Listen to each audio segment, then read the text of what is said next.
Back in London, when I had just started at the university, I used to work as a sales representative at a telecommunications company.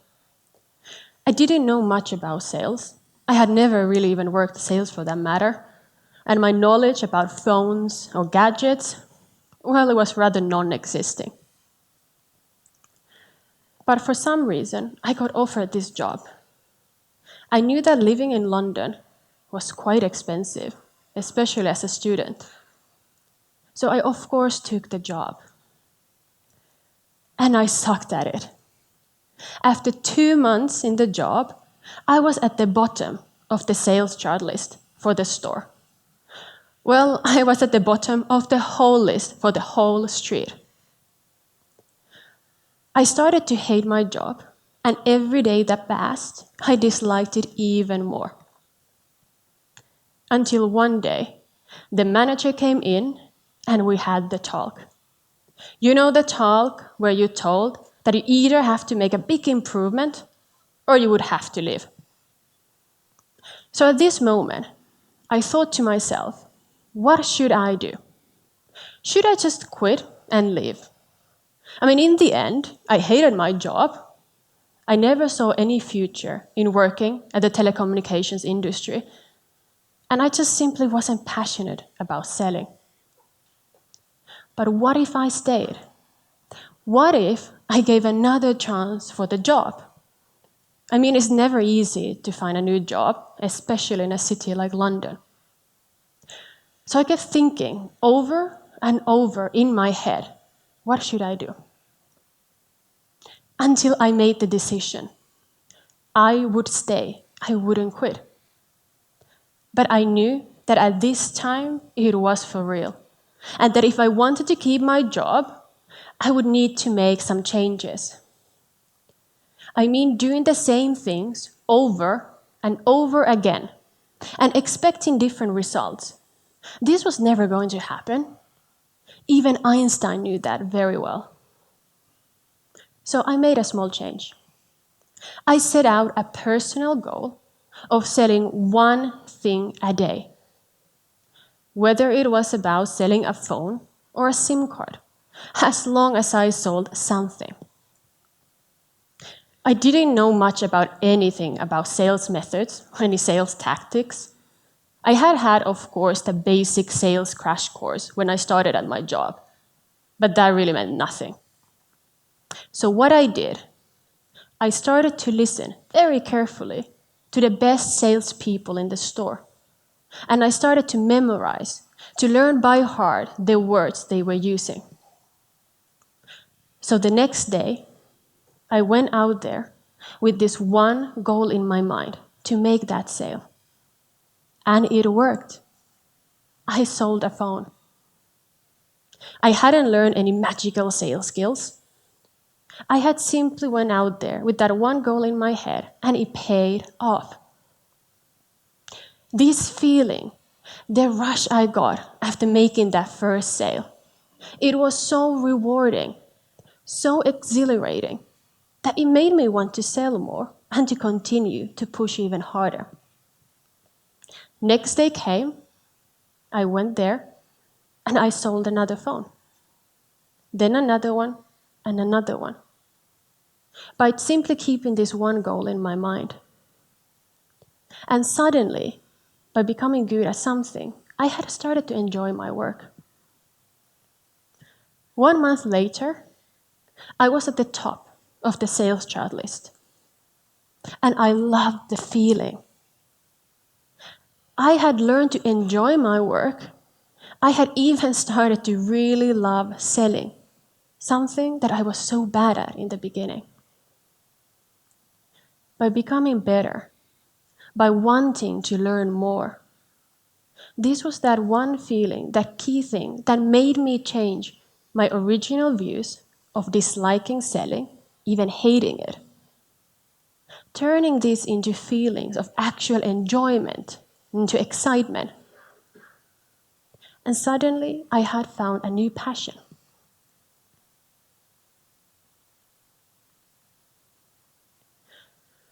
And this is something that I will be here sharing with you today. How there are not just one way into finding out what you're passionate about. How there is never just one way to find out what you want to be doing with your life. We all find our passion in different ways.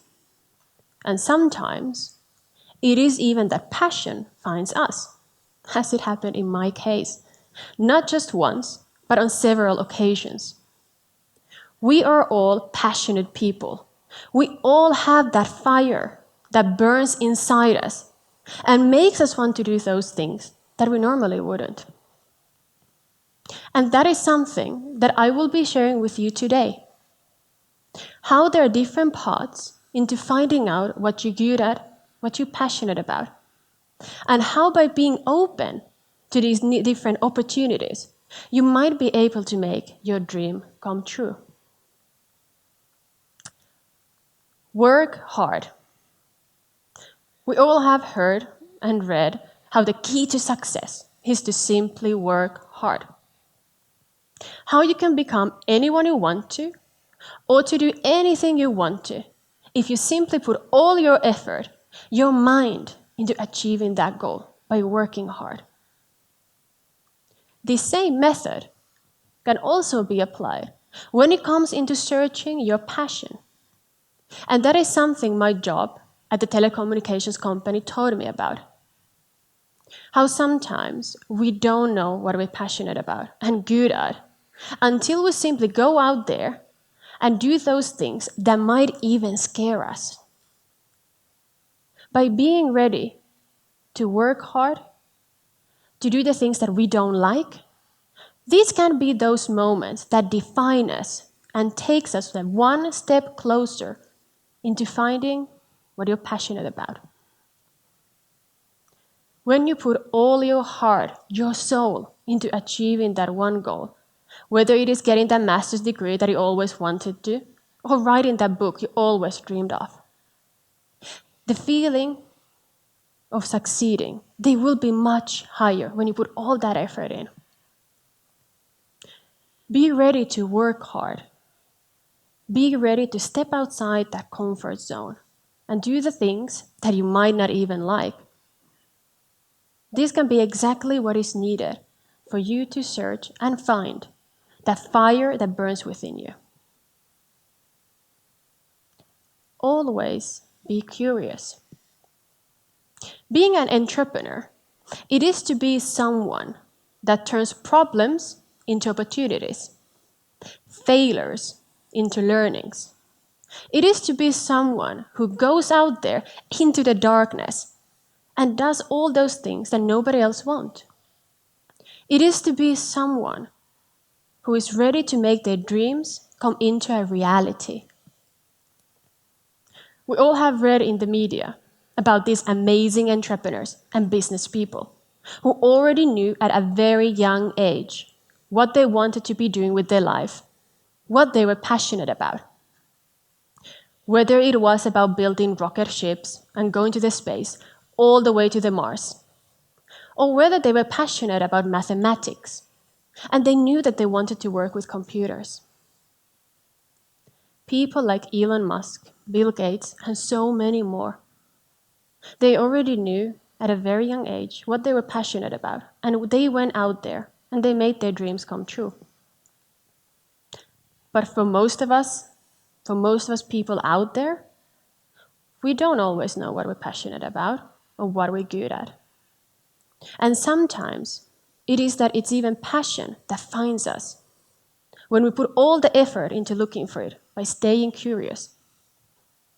When I was a child, I didn't know what I wanted to do when I grew up. I didn't have that one passion to follow. But I stayed open. I kept my mind open to all these new possibilities. I never let them limit me. As sometimes success and passion, they can be found when you're ready to look for them. No one will ever teach you at the university, at a school, or at any work for that matter, what are you good at and what is your passion. It is up to us to look for it. And the key here is to stay curious. Be ready to try new things. Be ready to explore the world. I mean, how would you know that you don't like eating avocados if you had never even tried them?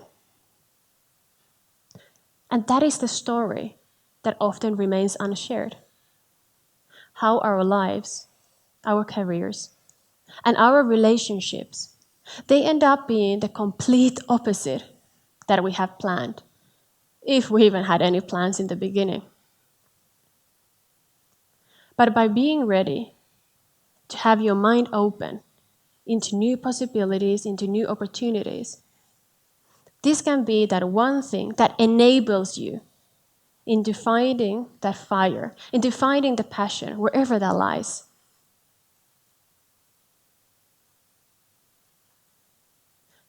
Embrace great ideas.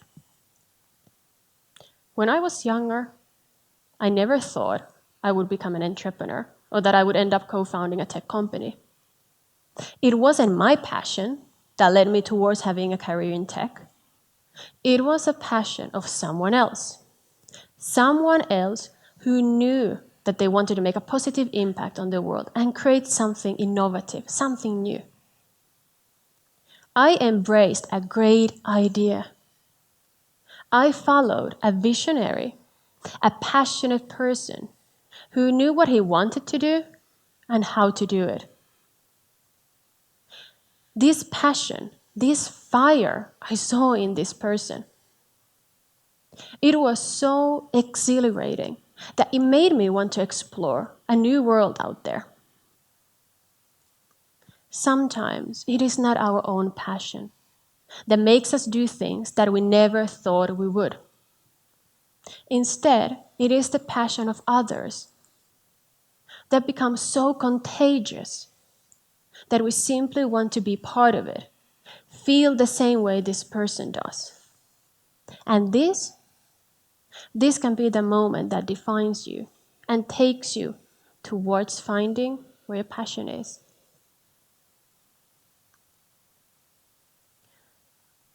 There is not a one way into finding out what you're passionate about.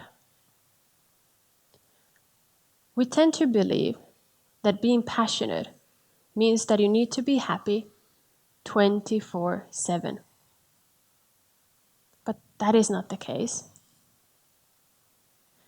Being passionate means that you need to be ready to explore the world, to try out new things. Muhammad Yunus, the Nobel Prize winner, he knew how we all have this mind to create things, to explore the world, to have an entrepreneurial mindset. As a human beings, we were all born to hunt, to be farmers, to look for opportunities. And this is the key. We need to be ready to act and to go out there. Passion, it means it's about hard work. It is about perseverance. It is about being ready to even suffer to reach that goal that you set out there for you, not to give up. The moment you realize that you're becoming better at something, this can be a key moment into reaching your full potential, into finding out what you're really good at, into turning those original views of dislike and even hatred into feelings of passion and excitement. By staying curious, by being open to try out new things, this can be something that helps you into finding out the meaning, the purpose of life, why you want to get out of the bed every morning. So don't just stick into what you know and what you're good at. Be ready to step outside your comfort zone and do the things that you normally wouldn't. As sometimes your passion, it can be found where you least expect it to be. And for some of us, it can be found by listening to others and by embracing great ideas. Don't be scared if you don't know yet what you're passionate about. That's okay. Dare to try out new things. Dare to look for your passion. And the answer? Well, it might be just around the corner. Thank you.